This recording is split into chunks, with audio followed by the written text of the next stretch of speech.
Hello and welcome, fantasy managers, and welcome to Gone Football Fantasy. And of course, we are back for the third episode of the Zonal Weakness covering Game Week 4. And today, for this episode, I have with me as my co host, Bethany, all the way from the UK. Bethany, how are you doing? I'm good, thank you. Yep, yeah. How was Um, your game week? it was it was better than game week 2. So I had a bit of a rocky time at points because I brought in Foden, and obviously there was rumours that he wasn't travelling with the squad, and then he didn't start. But at least he got me some points when he came on.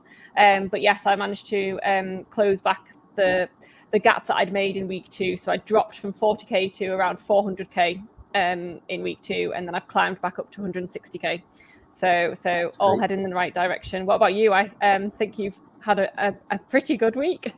Well, I had the most bizarre week, to be honest, and I don't think so. I've ever had a week like this in my life while playing FPL. So I had bench boosted, that's one, and on my bench I had cash, and so I got Nice. 27 or 28 points Wow. from my bench. So that's that. So I kind of got a massive rank jump. So I was 1.6 million in game week 2, whereas now I'm in 7,000k. So yeah, I can't still believe myself. I have to pinch myself, like, Yeah. this Wow. is where I am. I don't know if I'll be able to stay there, and I don't know because the rank fluctuates at this stage so much. So it's kind of Yeah. difficult to stay there, but let's hope that I'll be able to stay there. But yeah, It's a brave glad. call though, going so early with the bench boost. But like I've never seen I've personally never had a bench boost score as good as that. So it's definitely paid off for you.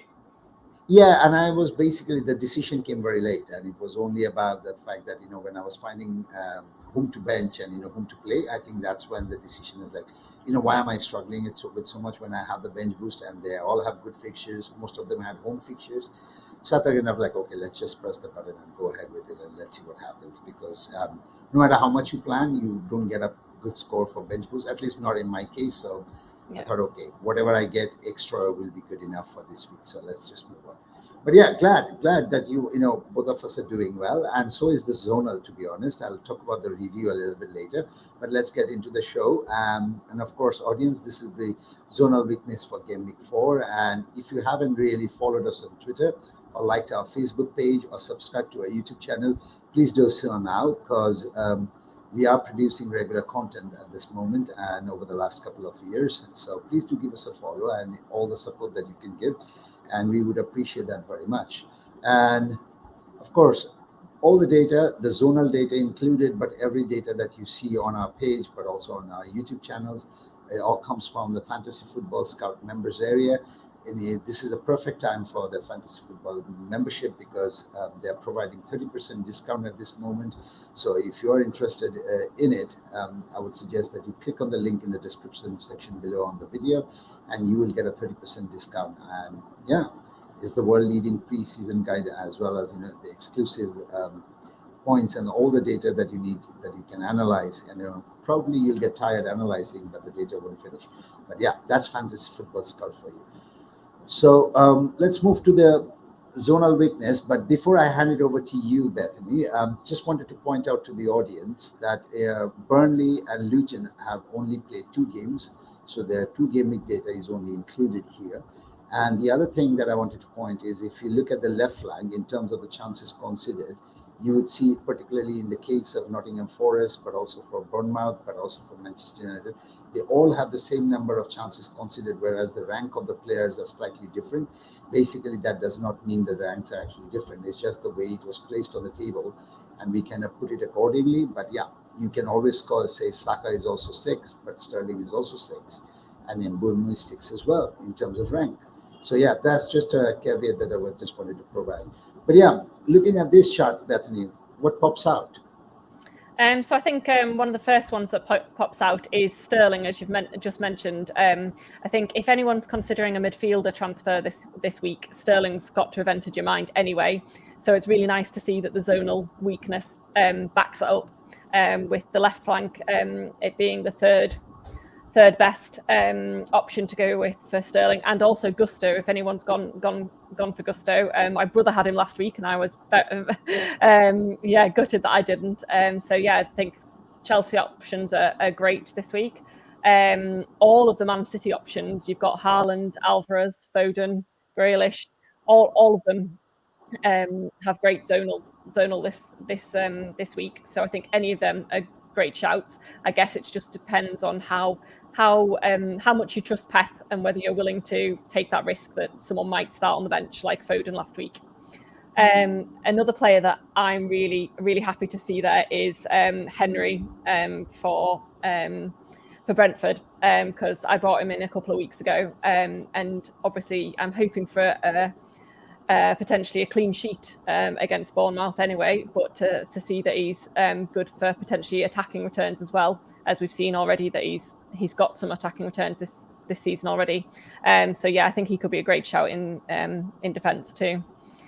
Otherwise, I think it's interesting what doesn't stand out, I think, for the other ones. So a lot for the other teams on there, actually, it's not the players that anybody owns that are standing out. So, for example, quite some people might be wanting to go in with Bowen for West Ham against Luton, but he's not got great zonal. It's okay, 11th, but not spectacular. Similarly, against Man United, we've seen that United aren't looking great defensively, but actually, like if you've got somebody like Martinelli, they're ranked 14th.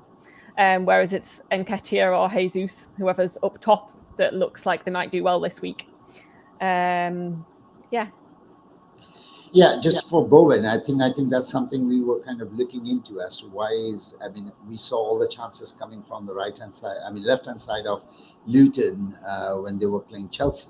But we thought probably Bowen would be up there, because even March kind of capitalized. Remember March was popping out in the first game week zonal, so that was that. So we thought Bowen will be the one, but for some reason he didn't, and we kind of looked into it, and then only to understand that they have 2 game weeks data.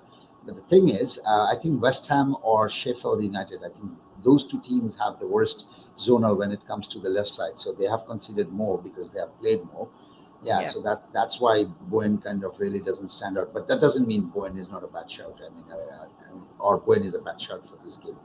Right. So let's move to the. Oh, by the way, just wanted to let the audience know that the last zonal, the zonal for game week 3, did extremely well, and we will be doing the review from next week.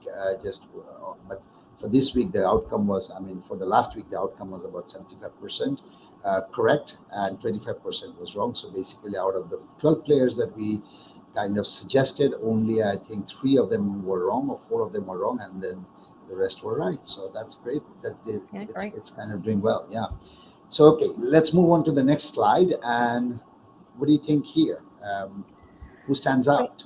So I think, Gordon and Barnes both stand out. Both have done really well, looked really good as well on paper so far. It's just that minutes, how many minutes they're going to get. But for a 1 week punt, I think either of them look really good there. I think it's interesting again seeing that nobody from Man United is standing out from the zonal. So there's obviously that big game against Arsenal, and a lot of people are getting frustrated with their Arsenal and Man United assets and thinking about moving them on, potentially to someone like Sterling. And I think if you're considering that, I think definitely I would be happy to move on a Rashford when he's ranking 20th there. So yeah, definitely something to look at is moving them on to make the most of the fixtures for other midfielders that are in form. Yeah, so I think you kind of your comments kind of give us a nice segue into the next section, which is the transfers, which we started last week. So yeah, for game week 3, for the game week 4, and for the next 3 game weeks, these are the priority transfers based on the zonal weakness. So yeah, I'll give it to you in terms of defense, zonal, Bethany.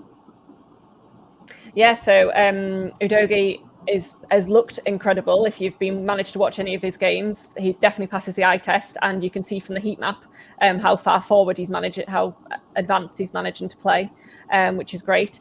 His next 2 zonal weaknesses is ranked 9th and 1st, so the next 2 weeks are looking great for him. However, not so good after that. So in the next 2 game weeks 6 and 7, he's then ranked 20th and 18th. So if you're planning on wildcarding in a couple of weeks anyway, he's a great shout for 2 weeks. or if we've got plenty of money this season, really, generally, unless you've still got Salah.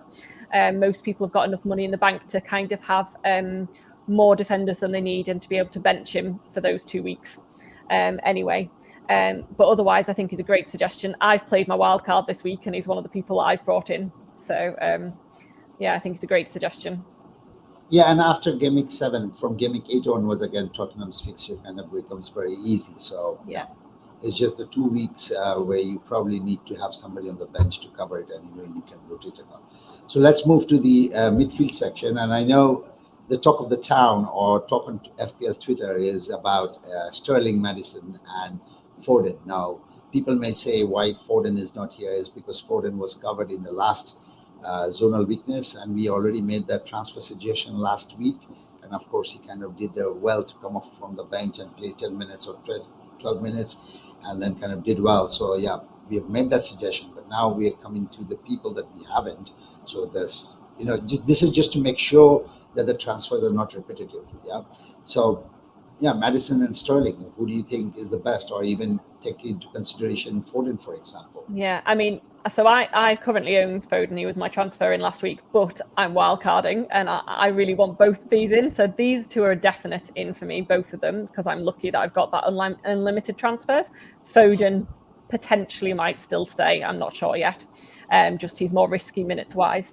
But I think both of these are great shouts. So if you have got those two free transfers, you could get both of them. They've both got so much upside. If you're going for one or the other, that makes it a bit more tricky. Zonal wise, obviously next week Madison's got that first ranked first top for the number of chances, so that's definitely something to attack. From the heat maps and from the way they play, it kind of depends what you're going for. So Sterling generally, and you can see that from the heat map, has more penalty area touches. You're much more likely to get the goals with Sterling, but Madison's really taken on that talisman role for Spurs. He's everywhere. He's involved in everything.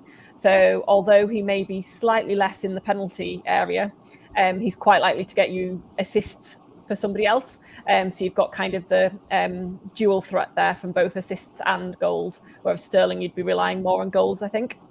But both of these, I think, are great shouts, and they've got generally decent fixtures coming up over the next 5-6 weeks and further, some of them. So I think, both of them would be a great transfer in this week, especially for somebody like Rashford, who we've seen isn't really in form and hasn't got great zonal fixtures either.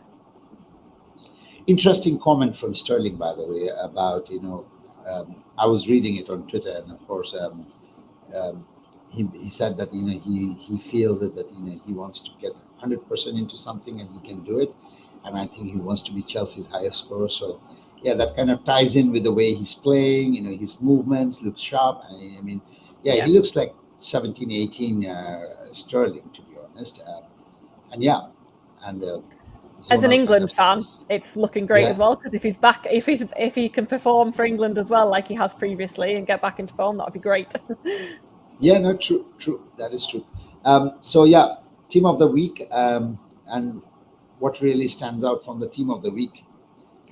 I think, again, those Chelsea boys, both Sterling and Gusto, I think they've got fixtures long term. They wouldn't have to be a 1 week punt. So I think those are both great shouts. I know we've talked about people like Mbromo and Visser recently and previously, so I'm not going to touch on them too much. But I love the Villa boys being in there too. They just seem to be on fire at the moment, and they look great, and the zonal is supporting them too. So I think they could be great shouts moving forward. Cash is playing as a winger, and I think Emery's comments about Cash being able to play as a winger kind of gives a lot of confidence. But I wonder if Bailey comes in instead of Diaby, and if Diaby, what I've noticed is when Diaby is playing, Cash is playing much more advanced, but when Bailey is playing, he's kind of doing the more defensive duty, and Digne is kind of playing the more advanced role. But I think that's. I guess that's the thing, isn't it? When you're going for players like Diaby or Foden, is you are going to get reduced minutes. Whereas if you keep with your Saka, he's going to play much closer to 90 every time. But yeah, it would be interesting to see actually Cash and how he does this week as well. But also, I think with Aston Villa's midweek game starting now, we might start to see who becomes more regular on the Premier League and where they start to play more regularly, rather. Because until then, I mean, until now, there has hardly been any midweek games. So people were playing their full strength and still experimenting positions and all that. So so I think that covers it, to be honest, for this week. So audience, again, thank you so much for watching. All right, thank you for having me. Yeah, thank you so much for watching. And yeah, if you continue to support us over the Zonal Weakness, that would be great. Do give us a like and subscribe on our YouTube channel, and of course follow our Twitch channel. And thanks to Fantasy Football Scout for all the data. Bethany, it was a pleasure having you as always, and I will see you in game week 6 after the international break. So enjoy the break. Thank you, and you. I hope you managed to keep your 7,000 rank. Yeah, I hope so. I hope so. Fingers crossed. Yeah, finger crossed. Yeah. Take care. Brilliant. Thanks, Nadeem. Bye. Bye-bye.